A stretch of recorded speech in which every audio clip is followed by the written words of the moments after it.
जैसे कि हमने 2015 में अपना जब कंपनी स्टार्ट किया तो हमारा बैक ऑफ द माइंड में यही था कि स्पेस में काम करना है कुछ ना कुछ।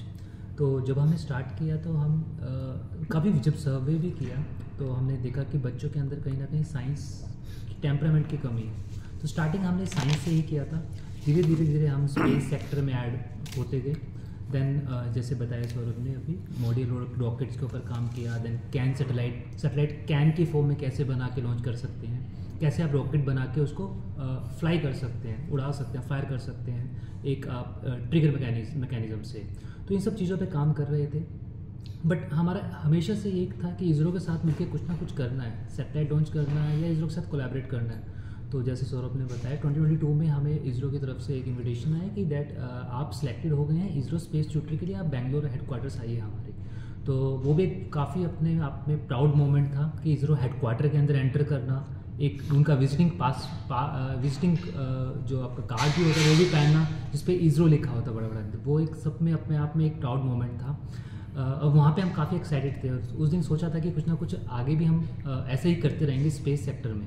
देन उसके बाद हमने स्पेस सेक्टर में और फास्ट स्पीडली काम करना शुरू किया। हम नासा के साथ एस्ट्रॉयड सर्च पे भी काम करने लगे।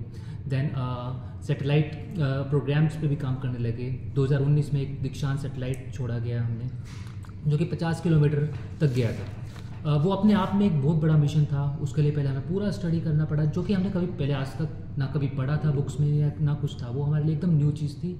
बट रिसर्च एंड डेवलपमेंट से हमने रिसर्च किया कि उस पर कैसे काम कर सकते हैं। फिर हमने उसका पूरा पाथ निकाला कि वो हम बठिंडा से छोड़ेंगे, कुरुक्षेत्र आके लैंड होगा, 1.5 लाख फीट के ऊपर जाएगा, कौन सा बैलून यूज़ करना है, कौन से सेंसर यूज़ करना है, कैसे उसका बाहर का स्ट्रक्चर बनेगा। तो वो अपने आप में एक स्पेस मिशन था जिसने हमें काफ़ी मोटिवेट किया स्पेस सेक्टर में काम करने के लिए। और 2022 में इसरो स्पेस ट्यूटर मिलने के बाद हमारी स्पेस की जर्नी और फास्टली ग्रो होनी शुरू हुई।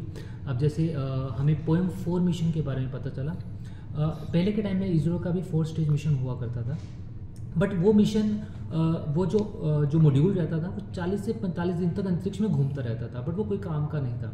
तो इसरो ने सोचा एक काम करते हैं, जब ये घूम ही रहा है इसके अंदर पावर मॉड्यूल भी है और कम्युनिकेशन मॉड्यूल भी है, तो एक काम करते हैं इसको हम रिसर्चर को एक ओपन करते हैं कि उसमें वो अपने एक्सपेरिमेंट्स कंडक्ट करेंगे स्पेस में। क्या पता कुछ ऐसा आइडिया आ जाए जो इसरो को भी आएगा अपकमिंग मिशन में काम आए।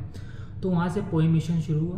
देन हमें पता लगा कि ऐसे ऐसे एक पोएम मिशन होने वाला है C60, जो दिसंबर का डेट आया था कि दिसंबर मिड में होगा, दिसंबर लास्ट में होगा। तो उसके पहले हमने रिपोर्ट सबमिट करने शुरू किए कि हाँ ये रिपोर्ट्स हैं। सबसे पहला टास्क ये था कि आपको आइडिया देना है। कोई भी अगर प्रोजेक्ट करेंगे स्टार्ट होगा कि आप करना क्या चाहते हैं। अब उसमें हम तीनों बैठे, सोचा कि क्या करें, किसी ने कुछ आइडिया दिया, किसी ने कुछ आइडिया दिया। देन हमने एक चीज़ ऑब्जर्व किया कि हर एक स्पेस मिशन में सबसे इंपॉर्टेंट पार्ट रहता है टेम्परेचर। तो हमने फिर तीनों ने मिलकर डिसाइड किया कि हम टेम्परेचर के ऊपर ही काम करेंगे। तो उसमें हमें पता चला कि टेम्परेचर जब स्पेस में जाते हैं, जब सन के सामने कोई चीज़ होती है वो +200 डिग्रीज तक चली जाती है, और जब बैक साइड ऑफ अर्थ जाती है वो -100, 150, -200 तक चली जाती है। तो इसी वजह से जितने भी सेंसर्स होते हैं, इक्विपमेंट्स होते हैं या एस्ट्रोनॉट्स भी होते हैं, एक उनके आसपास थर्मल इंसुलेशन करनी पड़ती है सो डैट हमारे बॉडी का टेम्परेचर या कोई भी सेंसर इक्विपमेंट का टेम्परेचर मेंटेन रहे। तो यहाँ से हमारा आइडिया शॉर्टलिस्ट हुआ कि हम टेम्परेचर के ऊपर काम करेंगे। अब जो MOI जिसका मतलब है माई ऑर्बिटल इंफ्रास्ट्रक्चर, TD का मतलब है टेक्नोलॉजी डेमोन्स्ट्रेटर, जो C60 के अंदर ये होने वाला है, जो अभी शेड्यूल्ड हुआ है 30 दिसंबर को इस साल के आखिर में।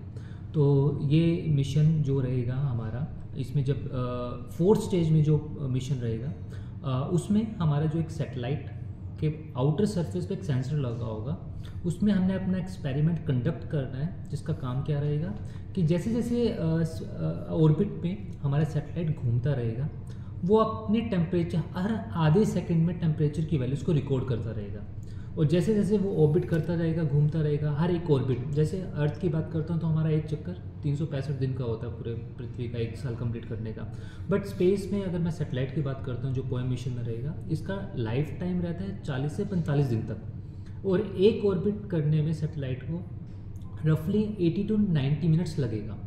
तो एक चक्कर 90 मिनट में हुआ तो दिन में अराउंड 15 से 16 चक्कर सैटेलाइट लगा लेगा। तो जैसे जैसे वो घूमता रहेगा, उसके ऊपर जो सेंसर लगा हुआ है, कभी कभी वो सन के सामने होगा, कभी कभी सन की विपरीत दिशा में होगा, जिससे टेम्परेचर की वैल्यू चेंज होगी। तो ये पूरा जब मिशन कंप्लीट हो जाएगा तो इसरो के द्वारा हमें ये पूरा डाटा मिलेगा कि किस किस इंस्टेंट पे क्या क्या टेम्परेचर रहा होगा। देन उसके बाद हम उस पूरे डेटा को रिफाइन करके रिपोर्ट्स बना के सबमिट करेंगे इसरो को भी, बिकॉज टेम्परेचर की मदद से दे कैन ऑल्सो फाइंड कि फ्यूचर में क्या पता उससे हमें कोई सस्ता मटेरियल मिल जाए जो उतना टेम्परेचर तक काम कर रहा हो, क्या पता उससे कोई एक नई कंक्लूजन निकले जो हमारे फ्यूचर एस्ट्रोनॉट्स के लिए भी यूज़फुल हो और फ्यूचर अपकमिंग मिशंस के लिए भी यूज़फुल हो। तो ये हमारा पूरा ऑब्जेक्टिव रहने वाला है MOIT TD मिशंस का, जो अभी 30 दिसंबर को लॉन्च होने वाला है।